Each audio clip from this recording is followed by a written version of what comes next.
Boa noite a todos. Parece que diminuiu um pouquinho a nossa turma hoje, né? Não sei porquê. Vamos lá. O nosso tema hoje é o batismo. Eu não sei se acontecia assim para vocês, mas como a palavra batismo para mim só era ligada a uma atividade religiosa, essa palavra parecia para mim mística, sagrada, misteriosa mesmo, não é? Batismo. Mas quando comecei a estudar para poder abordar esse tema, eu descobri que batismo vem do grego e vai significar mergulho. Mergulho, que coisa prosaica, não é? Não tem nada de misterioso, de sagrado. Mergulho, batismo quer dizer mergulho. É uma prática com água. E nós vamos lembrar que diferentes povos da antiguidade já tinham o hábito de abluções, aspersões e imersões na água. Qual era o objetivo? Purificar o crente, a pessoa se sentir lavada, purificada. Alguns, inclusive, não somente se banhavam em água, mas até em perfumes. E assim eles achavam que ficavam preparados para o culto às suas divindades. Agora, no movimento cristão, quem foi que tornou popular essa prática do batismo? Vocês sabem quem foi? João Batista foi, não é? João era filho de Zacarias e Isabel, que eram tios de Jesus. Então, João Batista era primo de Jesus em segundo grau, de acordo com a tradição, não é? João era o precursor do Cristo. Nós fazemos às segundas-feiras um atendimento a crianças, não é? E é por isso que uma criancinha está lá revoltada, reagindo. João era o precursor do Cristo. O que quer dizer isto? Precursor, que vem antes no caminho. João então veio antes no caminho de quem? Do Cristo, do Messias. Ele veio antes. E a gente não fica sabendo por que ele veio antes, qual era o objetivo disso. Talvez a gente entenda se a gente começar a pensar que quando vem uma grande autoridade visitar a Campinas, à frente do carro da grande autoridade, o que é que vem? Os batedores, não é? O que eles estão fazendo?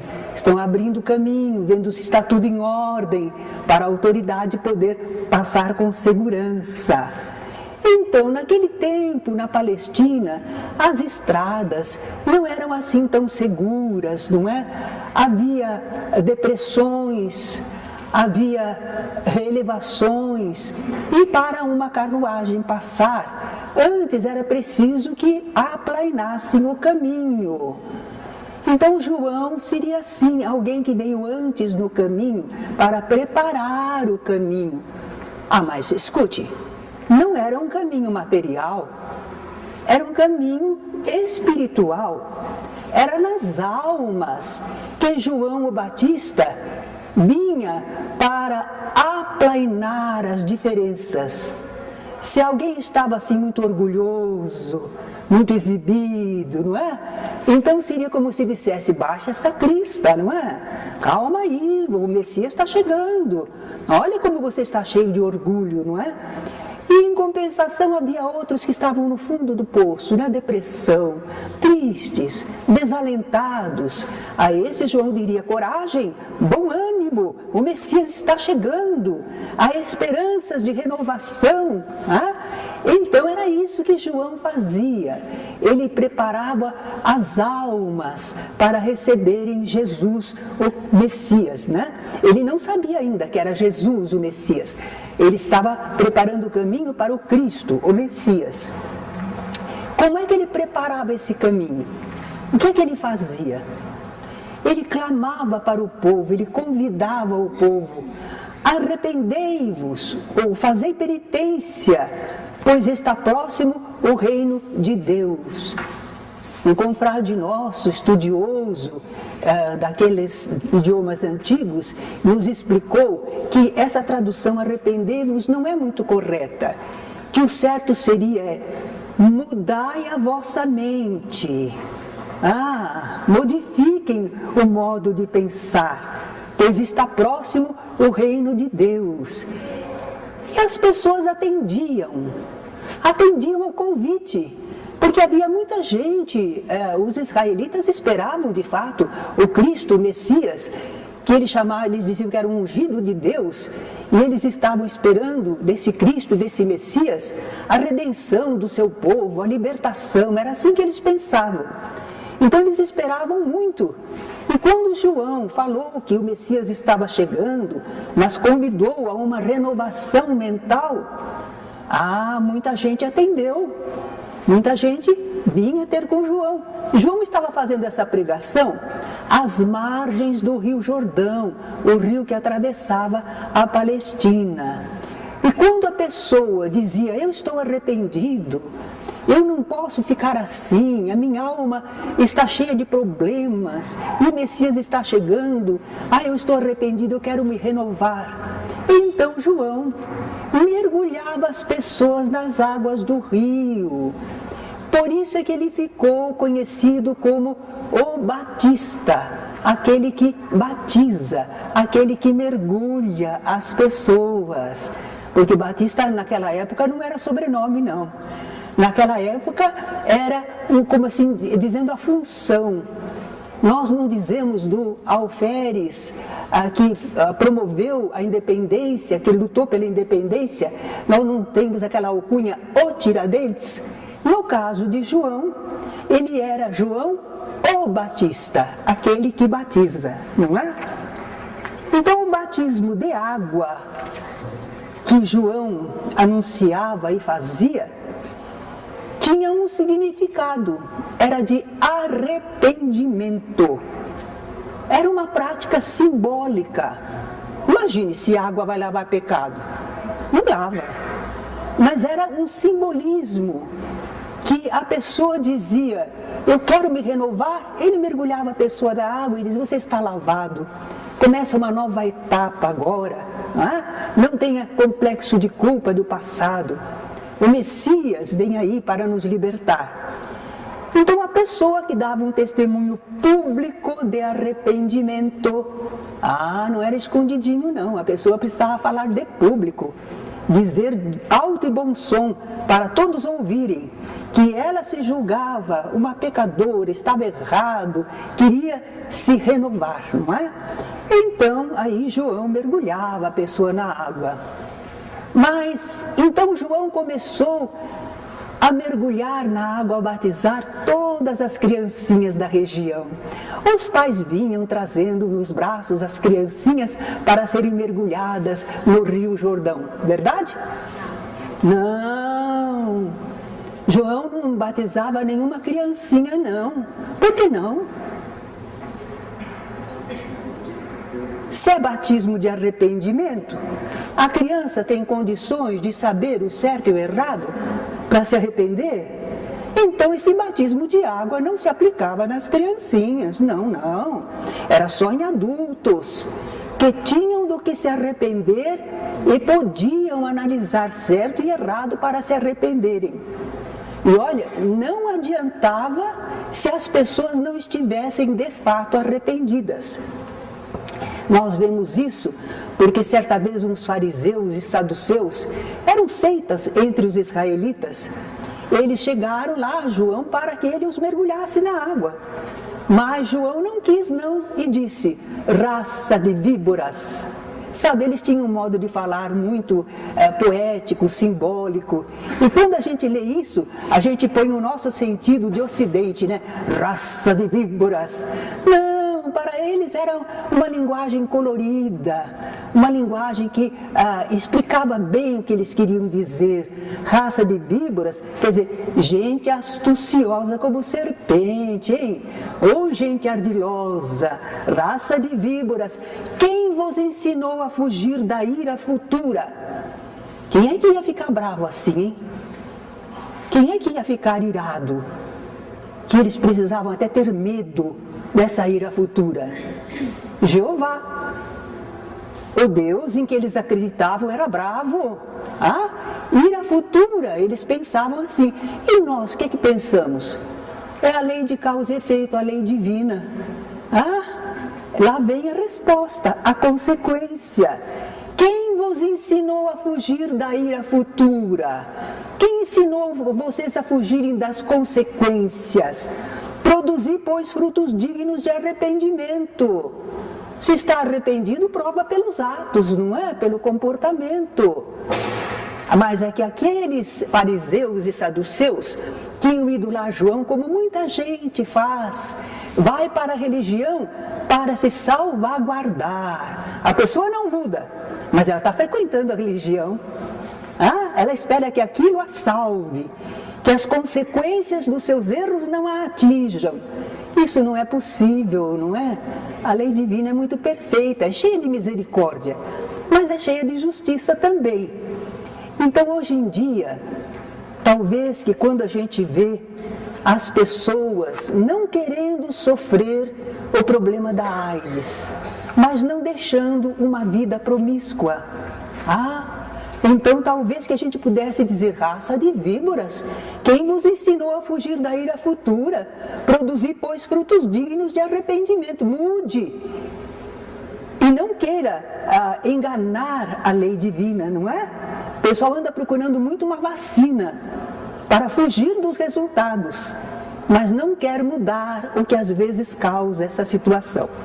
Bem, então João estava lá à beira do Rio Jordão, mergulhando as pessoas nas águas quando estivessem arrependidas, desejosas de renovação.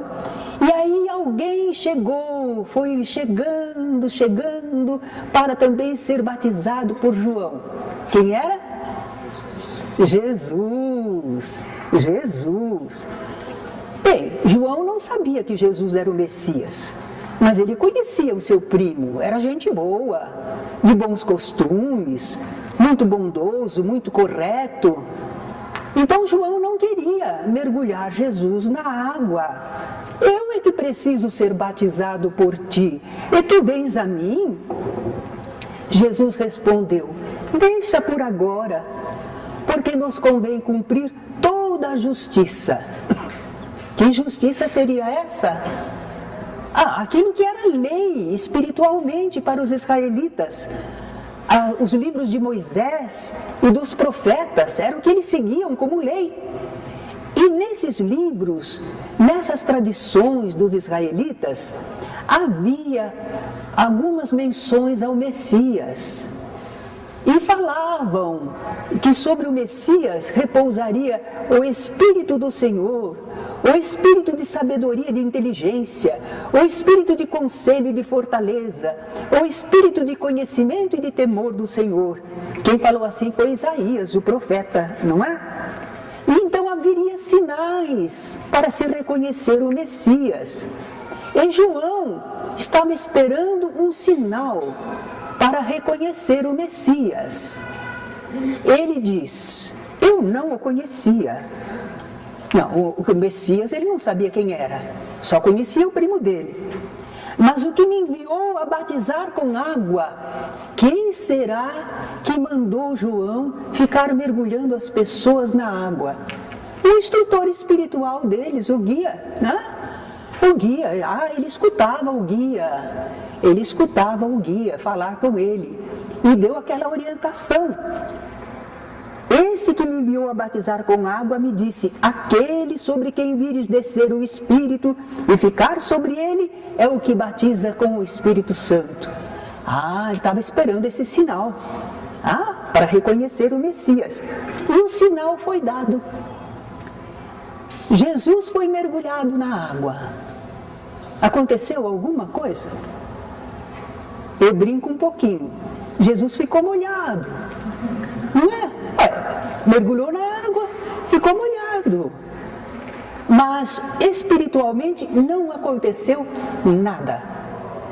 Mas Jesus saiu da água e na margem Jesus se pôs a orar.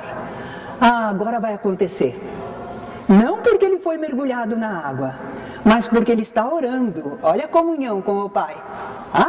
Em pensamento, na prece. Então, quando Jesus se pôs a orar, a João se lhe abriram os céus. Vocês já viram o céu se abrirem? Acho que não dá, né? Não tem nem um zíper lá, né, para abrir e fechar o céu. Tem? O que significa isso, essa expressão que eles usavam? Significa que João enxergou no plano espiritual. Porque nós estamos dentro do plano espiritual. Nós somos seres espirituais, não vivemos fora da espiritualidade. Só que nós estamos canalizados nos órgãos dos sentidos. Então a gente vê com os olhos o mundo material.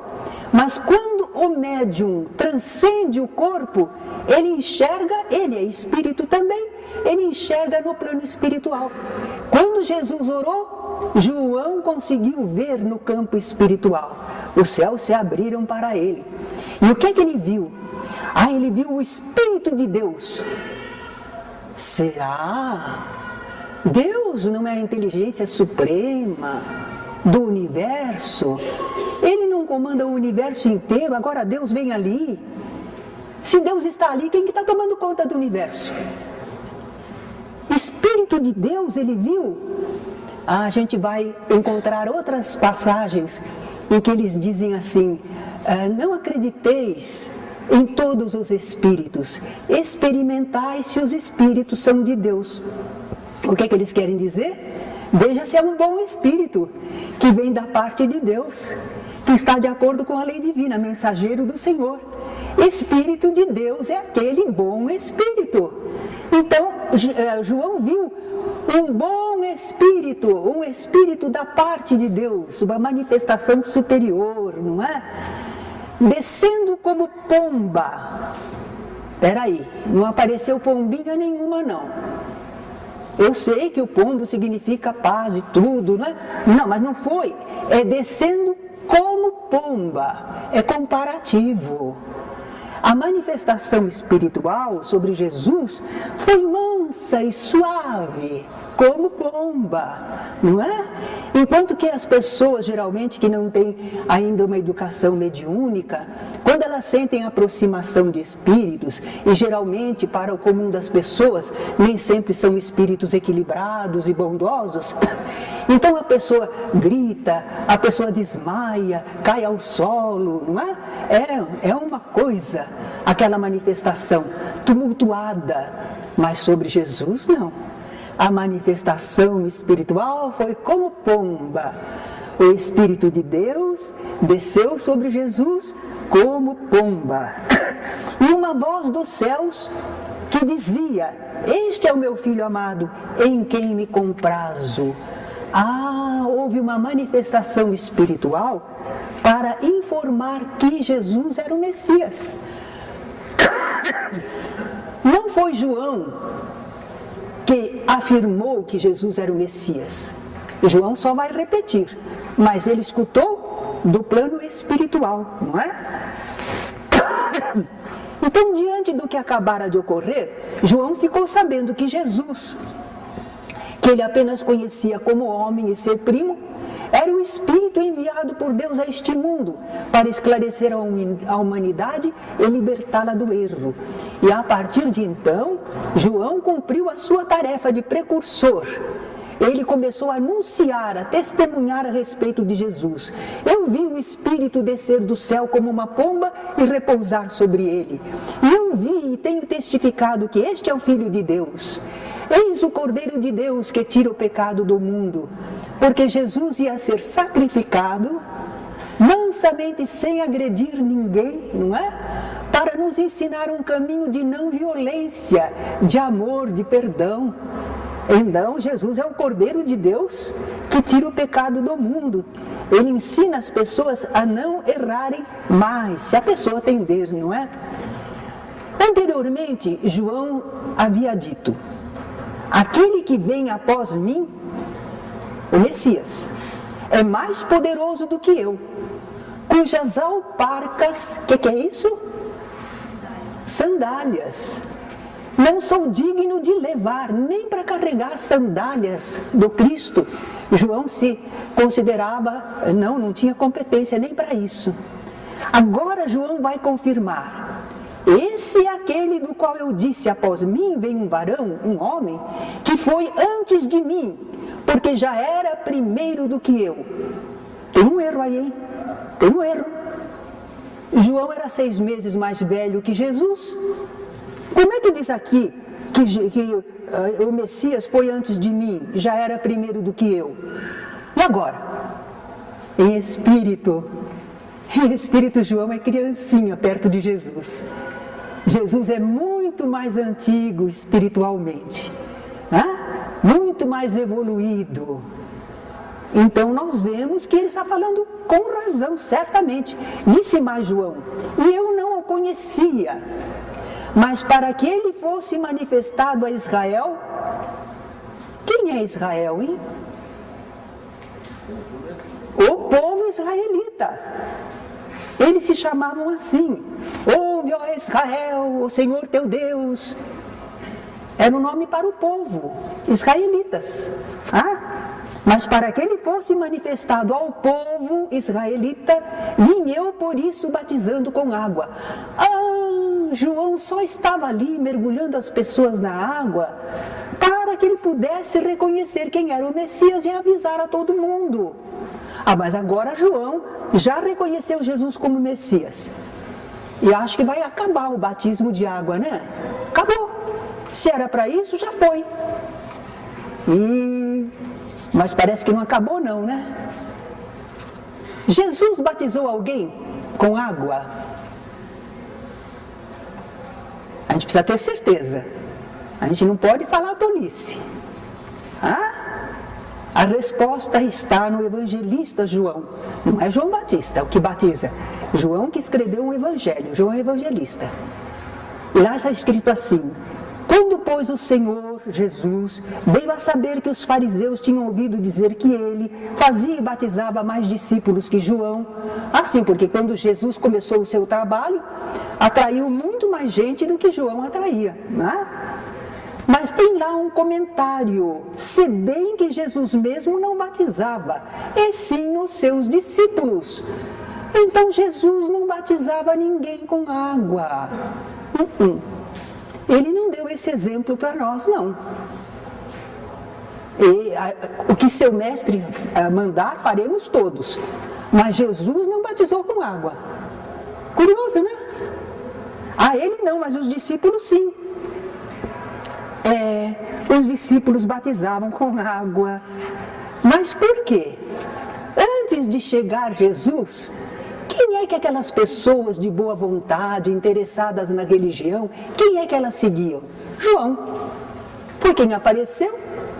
Então elas se agrupavam em torno de João, não é? E com João eles haviam aprendido essa prática do mergulho.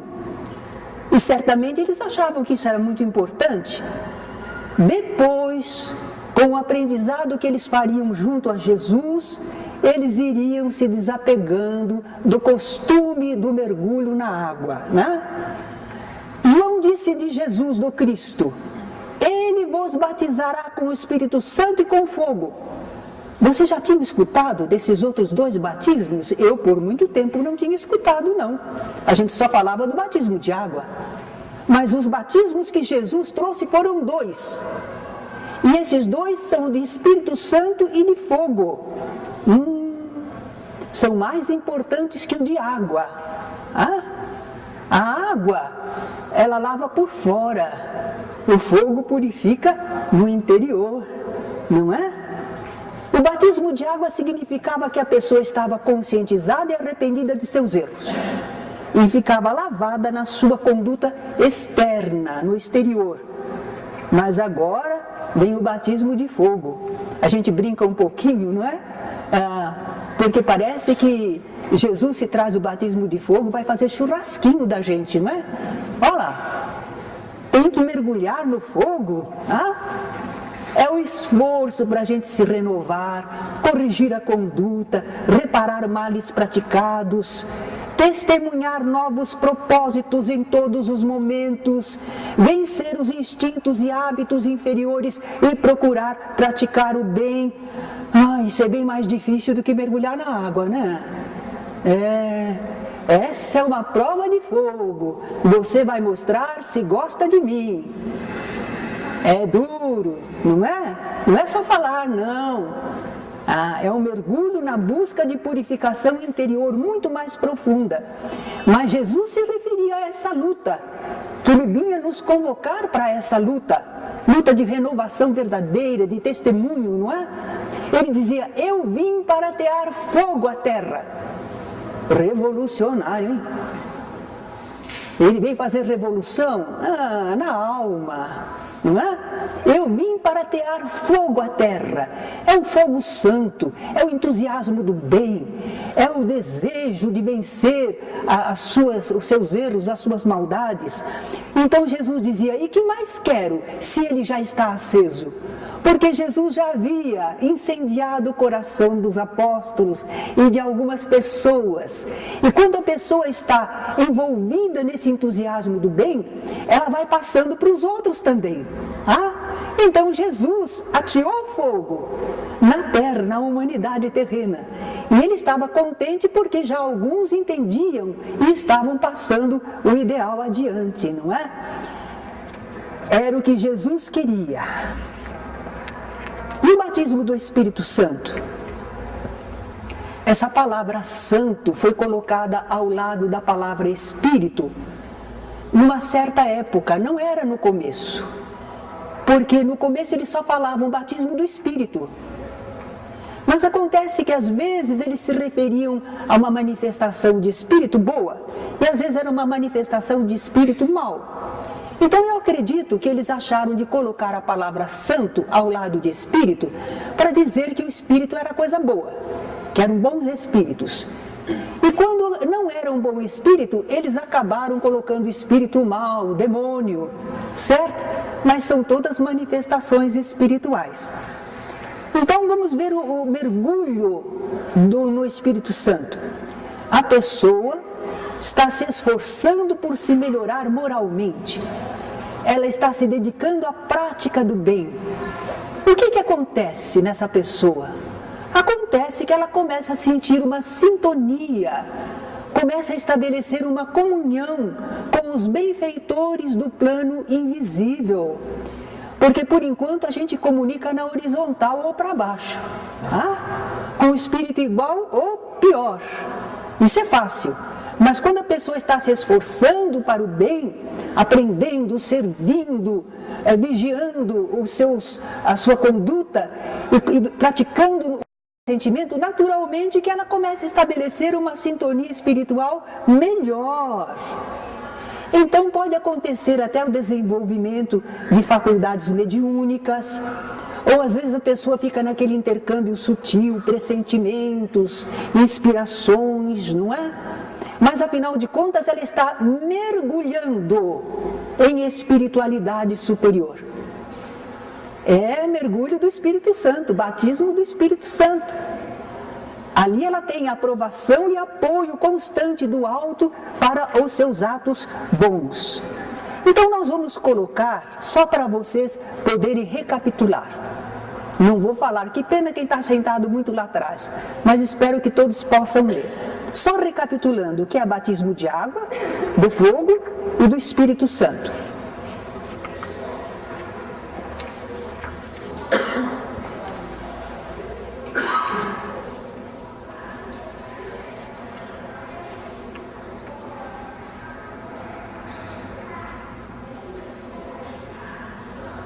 Já deu para ler?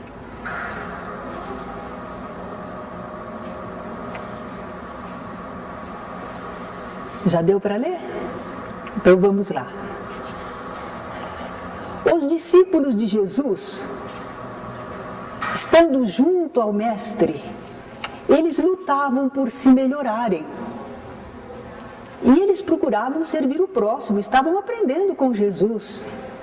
Passavam por provas, por experiências, que era o tal batismo de fogo, né?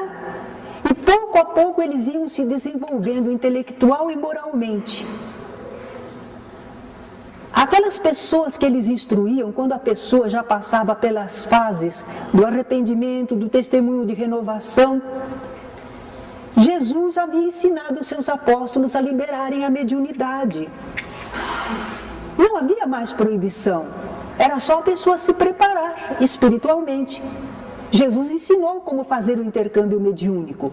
Então os apóstolos já conseguiam afastar espíritos perturbadores, curar algumas enfermidades, realizar alguns trabalhos. Mas eles ainda apresentavam algumas oscilações. Houve, por exemplo, um espírito que eles não conseguiram afastar, não. Jesus depois explicou que a fé deles ainda era pequena, que era preciso jejum e oração, jejum espiritual das coisas más, e oração, elevação do pensamento, não é? Houve, por exemplo, alguns ensinos de Jesus que eles diziam, que é isso? O que será que quer dizer? Eles não entendiam tudo, não. E Pedro, por exemplo, ainda viria a negar Jesus de receio de ser aprisionado, não é? Então, os apóstolos ainda não estavam bem preparados, não, mas já estavam melhorando. E quando eles haviam vencido muitas lutas, Jesus já havia retornado ao plano espiritual, eles receberam um aviso de Jesus para não saírem da cidade de Jerusalém. Porque eles iriam receber um batismo, não de água, como o de João, mas um batismo de Espírito Santo. Aí isso aconteceu, foi no dia de Pentecostes, que fenômeno maravilhoso. Eles estavam reunidos na sala de refeições do cenáculo, e os Espíritos vieram e se manifestaram sobre os apóstolos, produziram efeitos luminosos. Eles também falaram em idiomas diferentes. Por que falaram idiomas diferentes? Porque a cidade estava cheia de visitantes. No dia de Pentecostes era uma grande festa. Havia gente de toda parte. E quando os Espíritos falaram sobre as glórias de Deus em vários idiomas, as pessoas lá fora vieram interessadas. Que é isso? Nós estamos ouvindo falar das glórias de Deus no nosso idioma natal. Olha, naquele tempo não havia microfones, não havia transmissão como eles fazem lá nas Nações Unidas, não é? Que a pessoa fala no seu idioma e cada um lá escuta no seu idioma natal, na tradução. Mas os Espíritos venceram essa dificuldade, hein? Eles vieram e falaram idiomas diferentes. E as pessoas da cidade receberam a grande lição, a grande mensagem. Então foi um fenômeno admirável, um mergulho na espiritualidade superior. Diante de fatos assim, os discípulos foram compreendendo. O verdadeiro batismo não era o de água. Hoje eu vou falar bastante, porque tem umas passagens tão valiosas.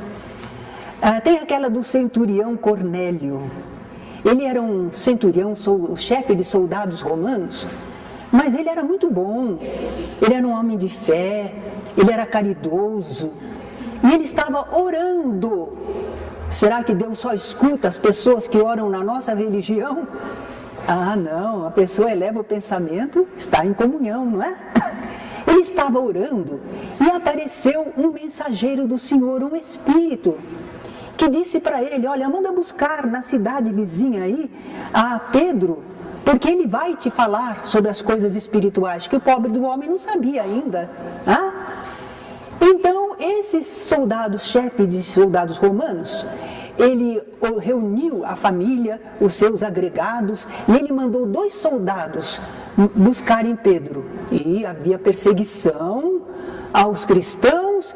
E imagine se Pedro ia acompanhar 2 soldados romanos. Mas Pedro recebeu um aviso espiritual, que era para não fazer impuro o que Deus purificou. Então, quando chegaram os soldados, ele foi novamente estimulado para acompanhar. Então ele foi, acompanhou. Quando ele chegou lá, na casa do centurião romano, ele quis então falar de Jesus. Mas quando ele começou a querer falar de Jesus, houve um fenômeno admirável. Aquelas pessoas ficaram mediunizadas e começaram a falar. Os espíritos já estavam falando através delas.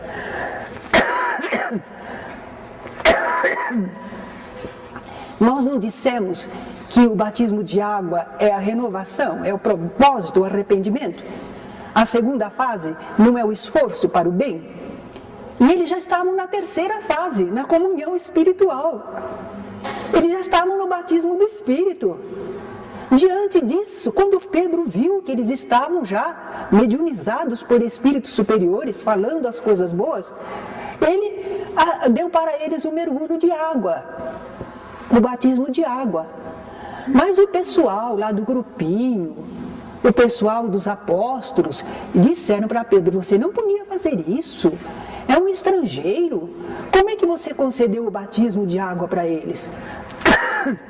Então Pedro se explicou: se Deus lhes deu o mesmo dom que a nós, quando havemos crido no Senhor Jesus Cristo, quem era então eu para que pudesse resistir a Deus? Deus já os batizou, já os mergulhou na espiritualidade superior, o de água era o de menos, não é? Agora uma perguntinha: Jesus mandou batizar?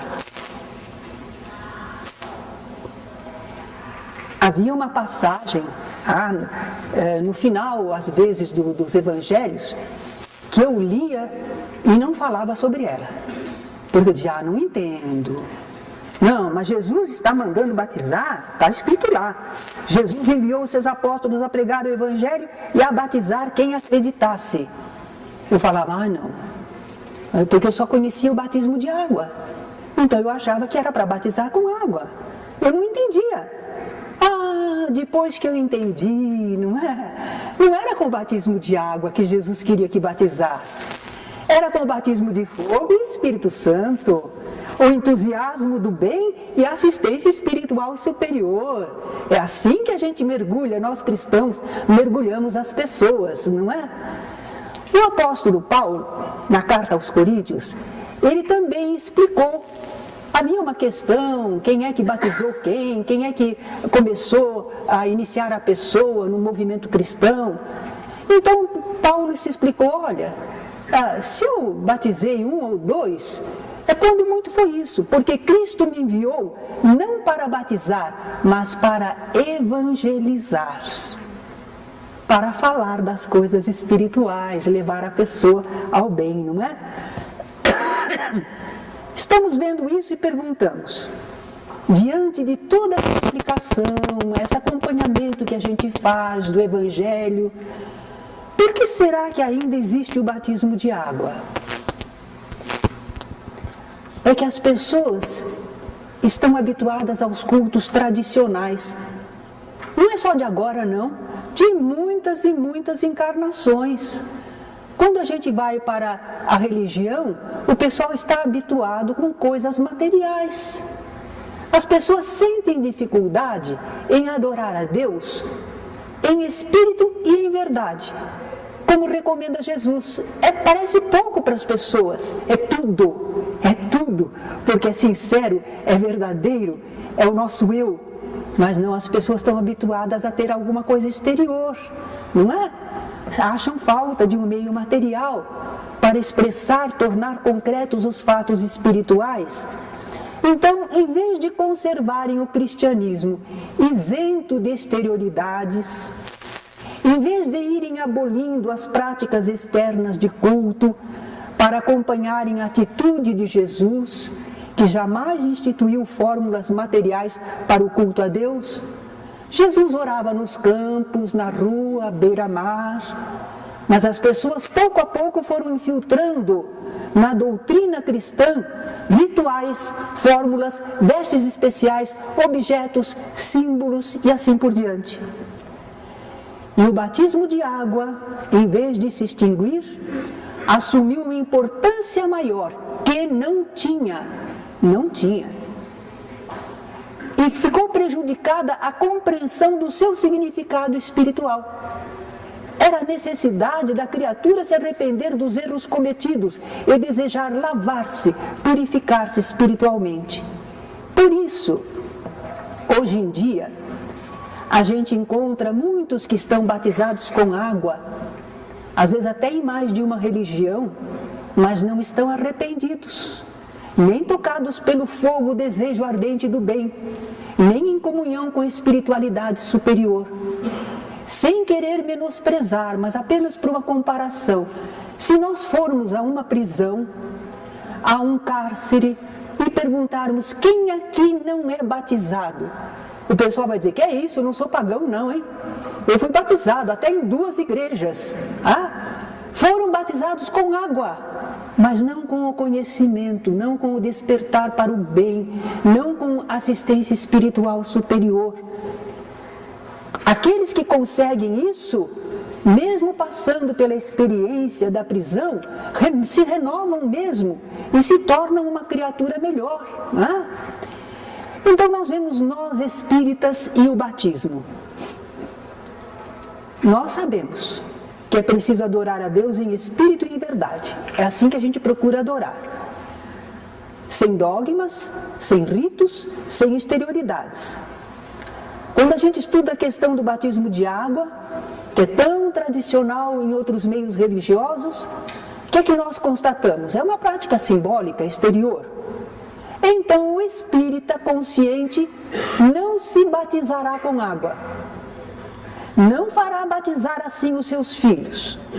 Não adotará essa prática nos seus agrupamentos, no centro que ele frequente ou dirija. Mas a gente vai encontrar algum centro por aí, hein, que faz batismo. É porque as pessoas fundaram até uma casa espírita, mas não entendem doutrina espírita, não é? Tudo bem, nós não estamos aqui para condenar ninguém, não. Nós estamos aqui para trocar ideias e ver o que a gente entende.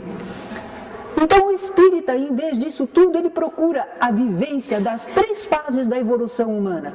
A primeira, conhecer as leis divinas. Nós precisamos estudar, observar, experimentar. E aí a gente compara com os seus atos. Será que eu estou bem? Será que eu estou fazendo certo? E se eu não estiver?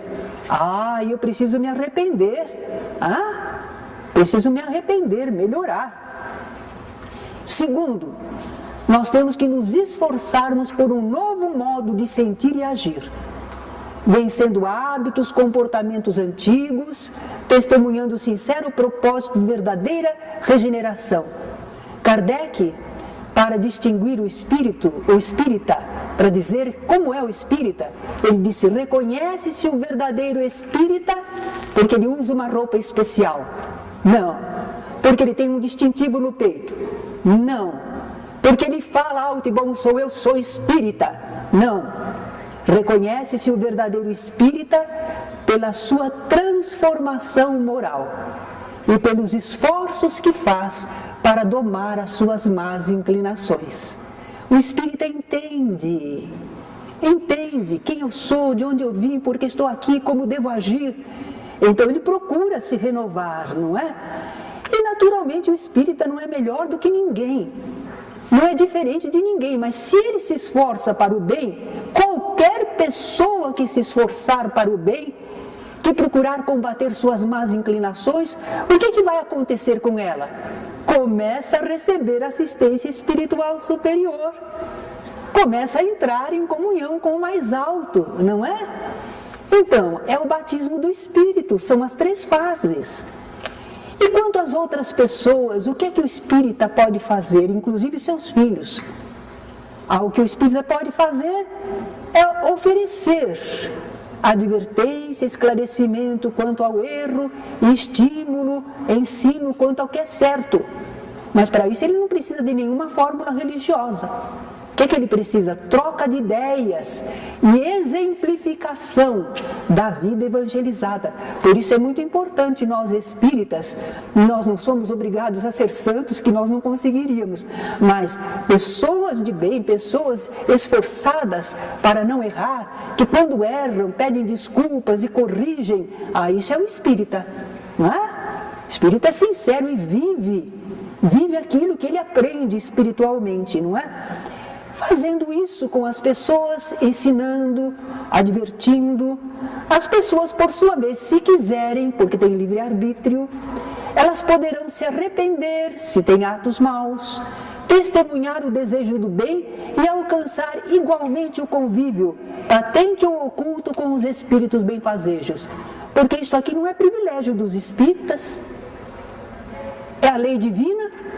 Para todo ser que Deus criou, todo ser inteligente, ele pode alcançar essa evolução, alcançar essa comunhão espiritual superior, não é? Bem, eu gostaria também de comentar que ainda existe a influência do meio. O espírita está aprendendo estas coisas, mas ele vive num meio em que as ideias antigas ainda predominam, não é? Como é que o espírita vai fazer? Por exemplo, as pessoas dizem, as crianças precisam ser batizadas. Nós já vimos que o batismo de água não encontra justificativa racional para crianças. É um arrependimento, a criança ainda não fez nada. Ah, mas antigamente, sabe o que a gente dizia na igreja católica? Eu fui católica, não é? Na minha adolescência, infância e adolescência. Eles diziam que era para lavar a mancha do pecado original, não era isso? E até certo ponto havia uma razão. Porque quando a gente nasce, nós somos um espírito antigo, o corpo é novo, mas a criança, espiritualmente, é alguém que já viveu, pode ter errado, acertado. E naturalmente ela precisa se arrepender e ser lavada. Aí a gente também faz uma brincadeirinha.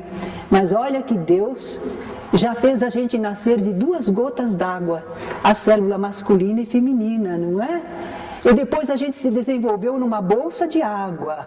E a gente nasceu no planeta Terra, que é muito mais água do que terra. Nós temos a ilusão de que é tão sólido, e o nosso corpo também, que nada, a maioria é água. Então Deus já nos fez nascer na água, diz, vai lá meu filho, corrige meu filho, eu te lavo meu filho, eu te mergulho na água, né? Nós já fomos. A Igreja Católica não fala mais isso, de pecado original, não. Agora, o batismo é o primeiro sacramento para dizer que a pessoa entrou na Igreja Católica. Agora é um crente católico, não é? É isso, é? E então agora eu vou mexer um pouquinho com os espíritas. Se o batismo é participação na Igreja Católica, Apostólica, Romana ou uma evangélica, nós vamos pensar assim, um homem tinha um filhinho. O homem era torcedor do Palmeiras, Verdão, Verdão, Verdão. Mas quando ele teve o filhinho, ele foi levar o filhinho no guichê do Corinthians para tirar a carteirinha de sócio para o filho. No Corinthians, tem lógica? Ele é torcedor do Verdão. Agora vejamos o espírita. O espírita não acredita em penas eternas. Consequência dos atos sim, mas não penas eternas. Não fala de inferno. O espírita fala de mediunidade, intercâmbio espiritual. Outros dizem que está proibido. O espírita fala de reencarnação, ele crê na reencarnação, os outros não acreditam. Tem uma porção de pontos que o espírita crê, sente, vive. E as outras religiões não, cada um tem a sua, tudo bem. Agora, quando o espírita tem um filhinho, vai tirar a carteirinha de sócio na outra religião. Não tem lógica, não é? Não estamos aqui para condenar, não. Cada pessoa sabe por que está fazendo isso. Alguns, por exemplo, cedem aquele argumento. Se a criança, filha de espírita, não for batizada, ela vai se sentir complexada, porque a maioria das crianças é batizada. E as outras crianças vão dizer, você não é batizado? Pagão, pagão, pagão, né? Complexo para a criança. Mas olha, nós não temos diferenças.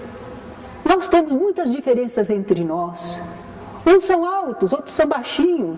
Um tem cabelo liso, escorrido, o outro tem encaracolado. Um tem a pele escura, o outro tem alva, branquela. Né? E os nossos crianças têm que se acostumar com as diferenças. Uns são ricos, outros são pobres. Então, quando a gente conversa com as crianças, a gente tem que explicar: meu filho, há muitas religiões, eles têm o batismo porque eles são de tal religião, mas no nosso entendimento não há necessidade disso. Eles acham importante, mas nós sabemos que não precisa. Se a gente esclarecer bem a criança não sofre com isso. São diferenças, precisamos enfrentar as diferenças, não é? Agora, às vezes um parente não se conforma em deixar a criança pagã. Então, a pessoa pega a criança escondida e leva para batizar. E quando o espírita sabe, fica bravo, faz uma briga em família. Não. O espírita tinha que ter explicado antes, mas dá trabalho para falar às pessoas das verdades espirituais que são diferentes do comum. Mas tinha que ter falado antes. Quando vai ter o filhinho, por que não vai batizar, como é que entende, não é? Mas o espírita não falou. Aí aquela pessoa não fez por mal, fez de acordo com o que entende. E o espírita então vai precisar conversar: agradeço muito o seu carinho, o seu amor pela minha criança, mas olha, eu vou pedir que você não faça mais isso, porque Deus concedeu essa criança, confiou essa criança para mim. Você não pode me desautorizar diante de Deus. Eu é que estou encarregado diante de Deus de cuidar dessa criança. Você tem que respeitar isso, não é? Conversando, coloca as coisas no lugar, não é? E se o espírita for convidado para batizar alguém? Não quero mais ninguém para batizar a minha criança. Tem que ser você. Nós somos tão amigos, eu confio demais. E o espírita, hein? Se ele quiser aceitar, ele vai ter que participar do ritual da igreja. Ele vai ter que falar lá umas palavras, tomar certas atitudes, mas ele não crê naquilo. Então ele estará sendo hipócrita, fingido e desrespeitando a religião do outro. Não pode. Ele pode até assistir o batizado, por que não? Com todo respeito, mas partilhar do ritual ele não pode, porque ele estará mentindo. Então ele vai precisar explicar isso para a pessoa. Ele vai explicar para a pessoa: não posso, porque eu respeito sua religião. Olha, de coração, quer ser padrinho ou madrinha, hein? É uma criação muito linda que existe na Igreja Católica. Porque se morre ou sofre qualquer problema o pai ou a mãe da criança, padrinho e madrinha substituem, cuidam da criança. Que maravilha, não é um costume fraterno e lindo? Poderia ser, não é? Agora, será que é isso que acontece por aí? Às vezes a pessoa diz assim: eu tenho 30 filhadinhos. O que ela quer dizer? Que ela é muito querida, que as pessoas gostam dela, confiam nela, não é? Mas político também tem muito afilhadinho, não tem? Tem bastante afilhadinho. E a criança é assim: dia das crianças, dia do aniversário dela, dia da Páscoa, dia de Natal, bença padrinho, bença madrinha. O que ele quer? Presentinho. E fica fácil para a pessoa dar um presentinho, mas depois nem pensa mais na criança, não é? Olha, se o espírita quiser, sem participar de qualquer ritual ou cerimônia, ele pode dizer à pessoa que o convidou: não, na igreja, na sua religião não dá, mas diante de Deus, se você quiser, eu assumo o compromisso de ser um segundo pai ou segunda mãe para a sua criança. Mas o espírita quer isso também? Precisa querer, porque não pode mentir, não pode falar falso, não é? Se estiver disposto, ele vai ser um padrinho ou madrinha, sem nenhum ritual, mas diante de Deus. Mas isso é mais difícil, né? Padrinho de rótulo, mera convenção social, religiosa, aí é fácil. Mas para ser padrinho, madrinha de fato, é mais difícil. E algumas pessoas no movimento espírita, sabendo que não havia o batizado, que não havia cerimônia nenhuma na casa espírita, em inventaram uma saída. Porque espírito é gente, é como todo mundo, e às vezes não tem a compreensão necessária e procura escapatória, conciliação. A gente brinca, diz que é espiritólico ou catopirita. Misturou um pouquinho de cada, não é? Então alguns espíritas que não tinham compreensão, sabe o que eles fizeram? Fizeram uma reunião mediúnica na qual se manifestou um bispo, um papa, uma freira, que batizou a criança. O espírito batizou a criança. Um espírito que já está do lado de lá, que já deveria estar esclarecido. Ele foi religioso daquela religião nesta encarnação, mas na outra, ele foi outras coisas. E como é que ele está conservando sempre o mesmo aspecto, preso a mesmas ideias, que agora ele no plano espiritual deve estar vendo que é diferente, não é? Que espírito é esse? Não está evoluído, não? Está continuando com rituais? Não, não é nada disso. O batismo espírita é todo espiritual. É ensinar, alertar, estimular ao bem e levar a pessoa até a comunhão espiritual. Ela é que faz. A gente só ensina o caminho, como Jesus fez, né? E cada um cumpre. Eis aí como nós vemos o batismo, mas também não estamos de fiscal para observar o comportamento de cada pessoa que frequenta o centro, que participa do centro, se está fazendo isso desta maneira ou daquela outra. Não nos compete. Nós estamos só trocando ideias para abrir o nosso entendimento, ver se a gente se liberta de certos costumes. Mas às vezes a pessoa, na sociedade, junto à família, ela faz o que ela pode, de acordo com a situação que ela encontra. Então, nós estamos procurando ver se fazemos alguma coisa melhor, mas sem intolerância, sem uma atitude agressiva para com ninguém. A nossa consciência é livre, só a Deus cada um de nós presta contas. Então, que estes conhecimentos, estas ideias, fiquem só para a nossa meditação, para nosso melhoramento do entendimento espiritual. E que todos nós realmente nos batizemos em espírito. Que a gente se renove, que a gente se esforce para o bem e que a gente alcance espiritualidade superior.